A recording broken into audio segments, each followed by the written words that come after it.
அவங்களுக்கு வந்து இப்போ ஆ, மனப்பிராந்தியில இருக்காரு முதலமைச்சர் அப்படின்றது தான் நான் சொல்லுவேன். ஏன்னா பிகாஸ் தொடர்ந்து அவருக்கு வந்து அதிமுக, பாஜக கூட்டணி சேர்ந்ததுலேருந்து அவர் வந்து தூக்கத்துல கூட அதுதான் புலம்பிக்கிட்டே இருக்காரு அப்படின்றது நினைக்கிறேன்.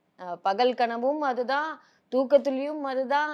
ஸோ அதனால வந்து எங்க போனாலும் அவர் அதிமுக, பாஜக கூட்டணி சேர்ந்துருச்சு, சேர்ந்துருச்சு, சேர்ந்துருச்சுன்னு சொல்லி புலம்பிக்கிட்டு தான் இருக்காரே தவிர, அவர் வந்து ஆக்கப்பூர்வமான ஒரு விஷயத்தை எடுத்து பேசுறாரானா கிடையாது. அப்படின்றது தான் நான் சொல்ல முடியும். இப்ப எடுத்துக்கிறது ஆக்கப்பூர்வமான விஷயம் என்ன தான். ஆக்கப்பூர்வம்? அவர் எடுத்திருக்காரு. ஐயா எடப்பாடியார் அவர்கள் எடுத்தது ஆக்கப்பூர்வமான விஷயம் தான். அதுதான் ஆக்கப்பூர்வமான ஒரு விஷயம். ஏன் நீங்க வந்து நிதியை வேற விதமா நீங்க பயன்படுத்திக்கிறீங்க? அப்படின்றது தான் கேட்கறாங்க. இல்ல வேறு ஓகேங்களா? விதமான இல்ல இப்ப டாஸ்மாக் நிதி எங்க போகுது?